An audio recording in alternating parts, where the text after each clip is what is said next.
कई बार तुम बहुत ज़्यादा दुखी हो जाते हो, कई बार तुम बहुत ज़्यादा परेशान हो जाते हो। तुम्हें पता है क्यों?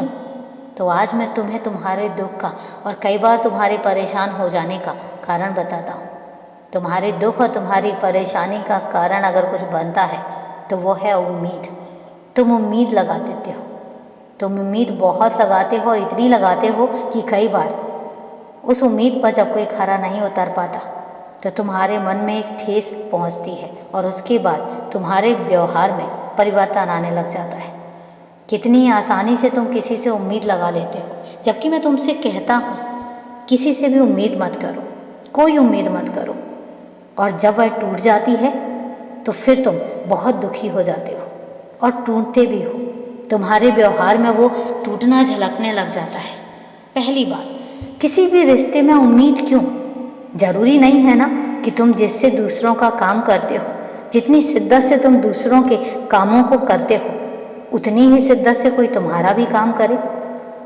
दूसरों की कद्र करते हो जितने प्यार से, जितने अपनेपन से, क्या ज़रूरी है कि उसी तरीके से दूसरे भी तुम्हारी कद्र करें?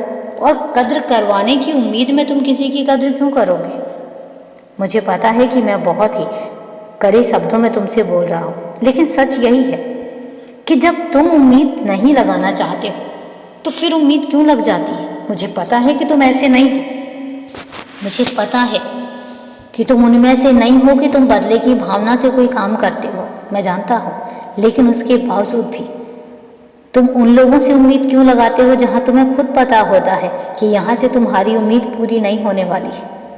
मैं जानता हूँ कि जब तुम किसी का कोई काम करते हो तो जब तुम्हें मौका मिलता है और जब तुम्हें ज़रूरत होती है और वो लोग तुम्हारे काम में तुम्हारा हाथ नहीं बटाते तो तुम्हें तकलीफ़ होती है। लेकिन मैं तुमसे एक बात कहता हूँ कि वो तो ऐसे ही हैं, तुम जानते भी हो, तुम्हें पता है कि वो ऐसे ही रहेंगे। फिर उसके बाद खुद को तकलीफ़ देने के लिए उम्मीद क्यों लगाना? मत लगाओ, मेरी बात मानो। आज के बाद उम्मीद मत लगाओ। जितना तुम कर सकते हो अपनी तरफ से करो और खुश रहो, हमेशा खुश रहो। और अभी के लिए शुभ रात्रि मेरे।